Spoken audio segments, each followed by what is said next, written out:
দেবো নিচ থেকে করো খারাপ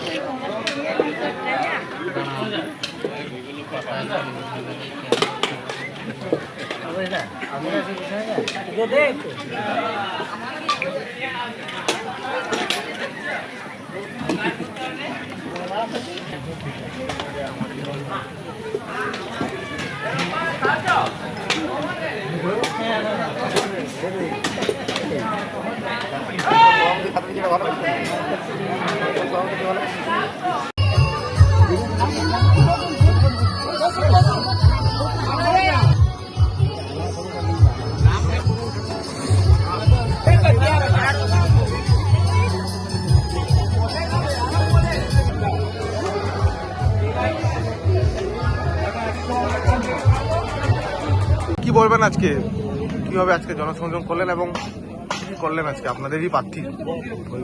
শুনুন, ব্যাপারটা হচ্ছে আমাদের প্রার্থী অজিত হঠাৎ করে পৌঁছে গেছে আমাদের এলাকায়। বিশেষ করে আমার ছেলেকেই মনে হয় দেখার জন্য পৌঁছেছে। এখানে আমাদের গ্রামবাসীর অনুরোধে এখানে এসে প্রসাদ সেবন করবেন এবং পরিবেশনা একটু করলো। আমাদের ভালো লাগছে। আমার নিজের প্রার্থী খুব ভালো, মানে আগামী দিনে যেমন মানুষের সঙ্গে জনসংযোগটা এইভাবে করে, আমরা চাইবো তো এটাই, মানুষের সঙ্গে থাকার জন্য। আমাদের মাননীয় মুখ্যমন্ত্রী বলেন মানুষের সাথে মানুষের কাছে থাকতে হবে। আর অজিত এসে হঠাৎ করে এসেছে, আমাদের গ্রামবাসী সব আমাদের কমিটিবৃন্দ ডেকেছিল। আমার নিজের গ্রাম এটা, আমি নিশ্চয়ই ডাকিনি, কমিটি ডেকেছে, তাদের ডাকে সাড়া দিয়ে অজিত এখানে এসেছে। আমরা গ্রামবাসীর পক্ষ থেকে, বিশেষ করে আমি ব্লক সভাপতি নয়, এখানে কিন্তু দেখতেই পাচ্ছেন আমি পরিবেশন করছি, আমি সব কিছুই করছি, কিন্তু আমি গ্রামবাসী হিসাবে আমি কৃতজ্ঞ অজিতের কাছে। তিনি আমাদের জেলার সহসভাপতি, আমাদের জেলা সহসভাপতি আছেন এবং কাউন্সিলর আছেন, তিনি যে আমাদের এখানে এসেছেন। প্রার্থী তো পরের কথা, অজিতের সাথে বহুদিনের পরিচয়। অজিত যে এসেছে আমাদের গ্রামে, আগামী দিনে আরও চাইব অজিতের মুখ থেকে শুনুন আমাদের এলাকার জন্য তিনি কি করতে পারবেন, এটা তার ব্যাপার। নিশ্চয়ই জেতার পরে অজিত কি করবে সেটা অজিতের ব্যাপার। হাতে পরিবেশন করছেন। দেখুন, আমরা জানি যে জীবে প্রেম করে যেই জন সেই জন সেবিছে ঈশ্বর। তো সেই জায়গা থেকে আজকে হাজার হাজার মানুষ এখানে আমাদের মহাভোগ সেবন করছে সবাই। তো সেই জায়গায় মানে নিজেকে হঠাৎ করে আসি, যেহেতু আমাদের ব্লক সভাপতি সম্মানীয় কমলকান্ত রাউত মহাশয়ের ছেলে ছোট্ট অপারেশন হয়েছে, তাকে দেখার জন্যই আসি। তো এসে দেখি এরকম কর্মযজ্ঞ চলছে, এখানে হাজার হাজার মানুষ মানে খেয়ে বেরোচ্ছে। তো কমিটির অনুরোধে আমি থাকি এবং দেখে নিজেও পরিবেশন করলাম। সবাই বলল খুবই ভালো লাগছে, এত মানুষের যে সেবার সুযোগ পেলাম।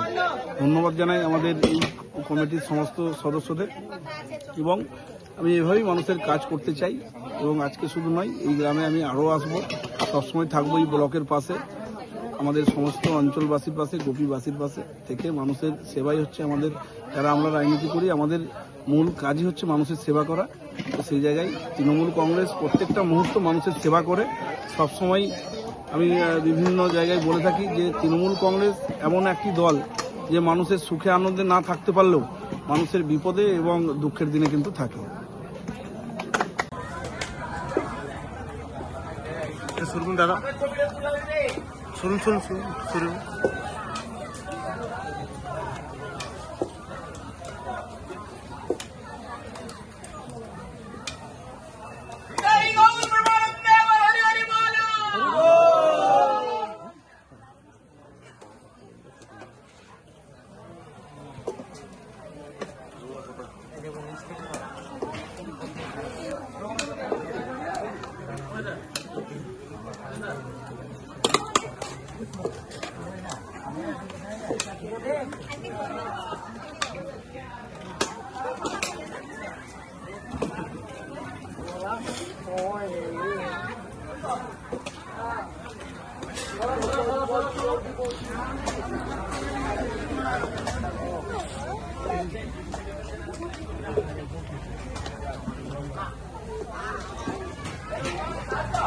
শান্তনু দে প্রার্থী হট করে চলে আসলেন, কি বলবেন?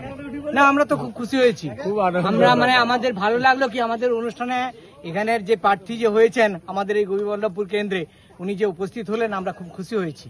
ভবিষ্যৎ দিনে উনি যদি প্রার্থী হন আমরা নিশ্চয়ই চিন্তা ভাবনা করব এই এলাকার উন্নয়ন উনি ভালোভাবে করবেন, আমরা ওনার কাছে এই আশা করছি।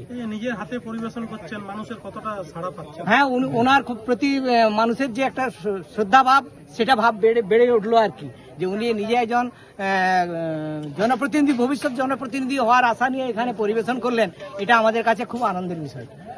কি নাম আপনার? শান্তনু দে।